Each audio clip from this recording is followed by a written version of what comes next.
Olá, pessoal! Estamos de volta depois de uma pausa e um pouco maior, porque eu estive bastante ocupada nas últimas semanas com algumas demandas de trabalho, mas já retornamos aqui e hoje nós veremos o sexto livro da República.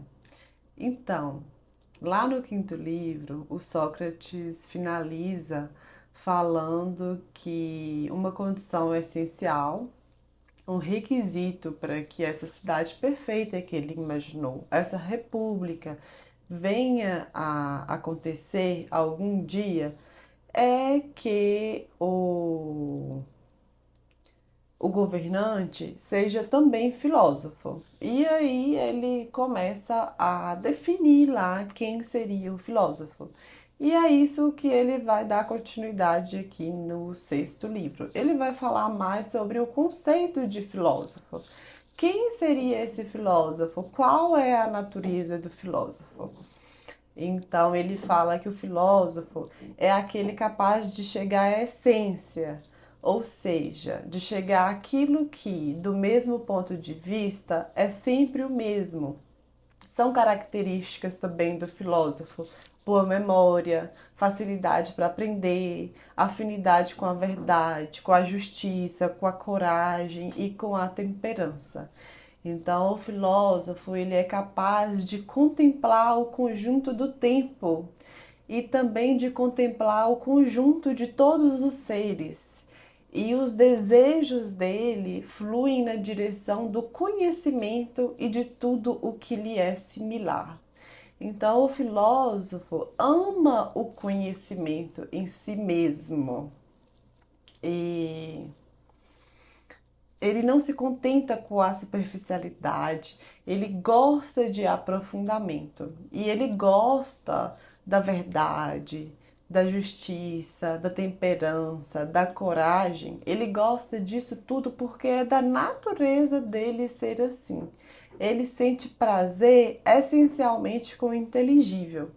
Então, nós temos prazeres sensíveis, que são prazeres mais relacionados com o corpo e com os nossos sentidos, e temos prazeres inteligíveis, que são aqueles prazeres mais relacionados com a razão, com aquilo que a gente não pode tocar.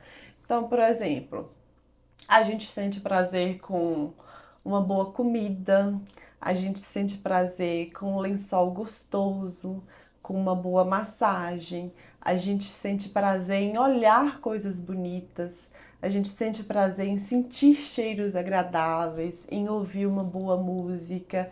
Esses prazeres estão relacionados mais aos nossos sentidos, mais ao nosso corpo. Mas a gente tem também outros prazeres que são mais relacionados com a razão, com esse mundo inteligível que a gente não pode tocar, que seria, por exemplo, o prazer de entender um raciocínio, o prazer de solucionar um problema, pode ser até um problema matemático, o prazer na ordem, o prazer de ver as coisas ordenadas, o prazer no cumprimento do dever, o prazer de cumprir, de fazer aquilo que é nossa obrigação, o prazer de fazer uma boa ação a alguém, o prazer de ajudar alguém. Então, existem também esses outros prazeres que são prazeres inteligíveis. E aí, o filósofo, ele é aquele que não é que ele não sinta os prazeres do mundo sensível, os prazeres físicos, mas ele, principalmente, essencialmente, os prazeres dele são mais relacionados com a alma, com esse mundo inteligível que a gente falou. E aí o Adimanto chega e fala assim pro Sócrates: ô Sócrates, mas assim, o que acontece na verdade mesmo na cidade é que essas pessoas com essa natureza aí que você falou, esses filósofos, eles se tornam inúteis e estranhos para a cidade. E aí o Sócrates faz aqui, ele conta essa metáfora do navio para falar que realmente acontece isso e o porquê disso acontecer. Ele conta que existe um navio E lá nesse navio tem o dono do navio e tem os marinheiros. Só que o dono desse navio, ele é surdo, ele não enxerga bem e ele não tem conhecimentos náuticos. E os marinheiros que estão lá no navio, cada um deles acha que é mais capaz de comandar o navio. E eles querem isso, eles querem comandar o navio. E aí, para conseguir isso, eles brigam entre si, eles se matam, eles jogam outros marinheiros para fora do navio, eles imobilizam o dono do navio com violência ou com a embriaguez para que eles consigam o comando. E as pessoas que eles elogiam, esses marinheiros que querem conseguir o comando, eles elogiam as pessoas que são capazes de contribuir para que eles pilotem o navio. São essas pessoas que eles elogiam. E já aquela pessoa que tem o conhecimento dos ciclos do tempo, do céu, dos astros, dos ventos e das estações, que seria o autêntico piloto, o autêntico comandante, essa pessoa, eles ridicularizam essa pessoa. Eles falam que essa pessoa é imprestável. Por quê? Porque eles não querem que essa pessoa assuma o comando. Eles querem eles próprios assumir, só que eles não têm competência para isso. Então, né, gente, fica uma bagunça. Mas é essa a metáfora que o Sócrates faz. Ele fala que a experiência dos sábios e dos filósofos na cidade é a mesma do que acontece com o verdadeiro piloto, com o autêntico piloto nesse navio. E aí ele vai falar que o filósofo mesmo, ele ama a sabedoria e ele a persegue sem desistir. Ele tem a verdade como a sua guia. E se ele tiver a instrução adequada, ele vai chegar à virtude total. E ele se destaca desde cedo. E por causa disso, ele atrai aduladores. E por causa disso também ele pode ser invadido pela soberba e isso vai desviar ele do caminho, porque só pode ter juízo quem se faz escravo da ideia de conquistá-lo. Mas que aqueles que permanecem com a sua natureza, eles não encontram aliados, mas eles mantêm a calma, não cometendo injustiças, com a bela esperança de ir embora sereno e benigno dessa vida. E aí o Sócrates fala assim: sendo como a imaginamos, a natureza do filósofo, penso eu, se conseguir ter a instrução que lhe cabe, necessariamente se desenvolverá e chegará à virtude total. Mas se não for semeada, plantada e nutrida em solo adequado, irá dar no oposto total, a não ser que um Deus venha socorrê-la.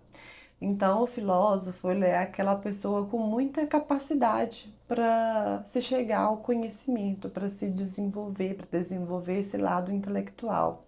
Então, se ela não tiver a instrução adequada ou se ela tiver uma instrução ruim, né?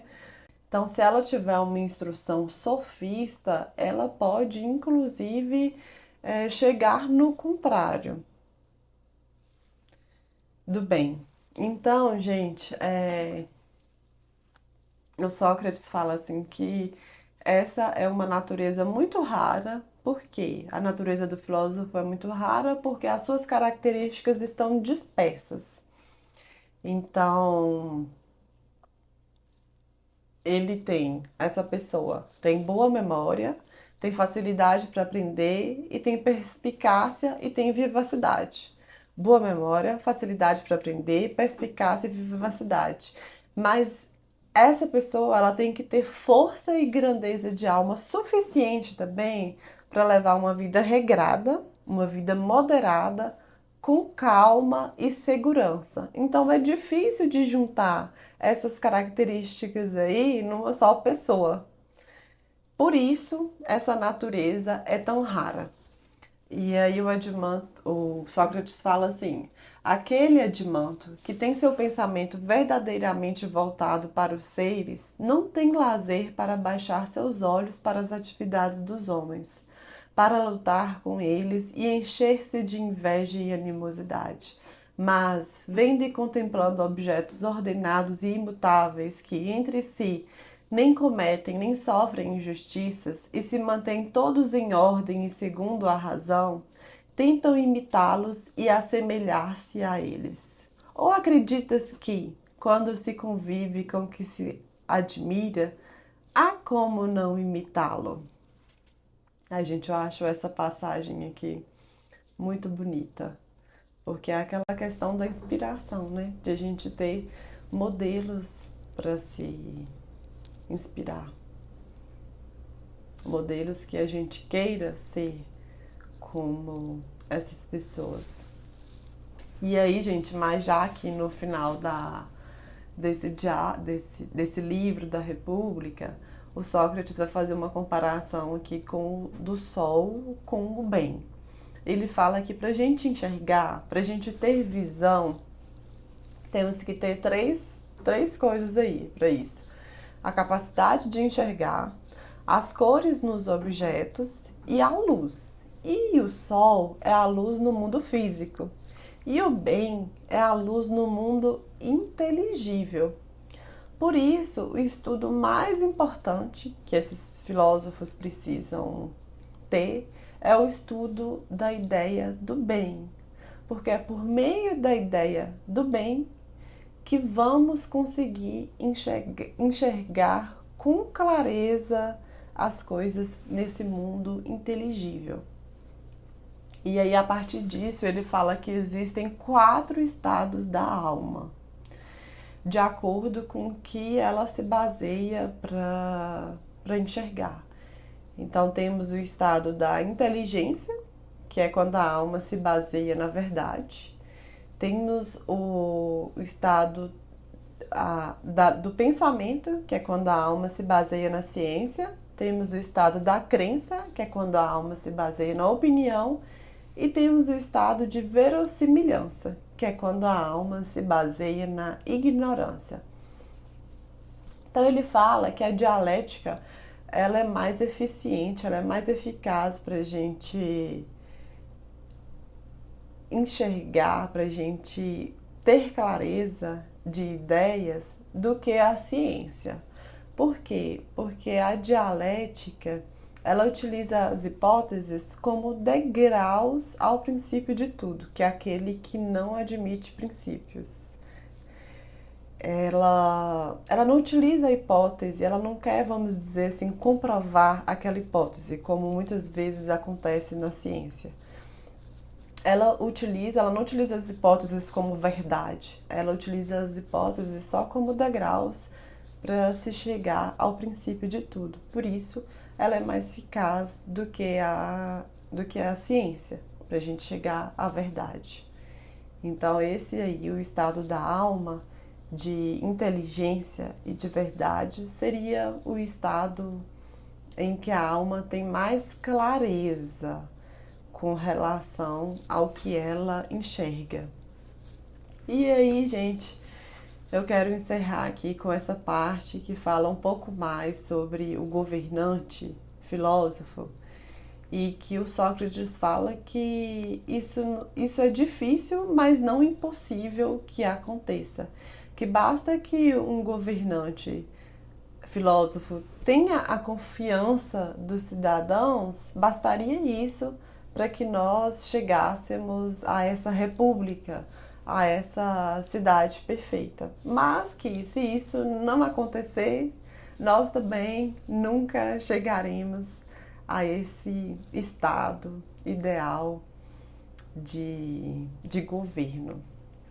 Então é o seguinte que ele fala: uma cidade, uma constituição, um indivíduo, isso pouco importa. Jamais chegará à perfeição antes que esses poucos filósofos, de quem não se diz que sejam maus, mas inúteis, sejam obrigados por uma situação fortuita, queiram eles ou não, a ocupar-se da cidade, e a cidade seja obrigada a dar-lhes ouvidos. Ou então que os filhos dos que hoje estão no poder ou exercem a realeza, ou mesmo eles próprios, por uma inspiração divina, sejam invadidas por um verdadeiro amor pela verdadeira filosofia. É isso, gente. Esse é o sexto livro da República. Muito obrigada pela companhia. Quem tiver gostado, por favor, se inscreva, ative o sininho e compartilhe. Um grande abraço e até mais.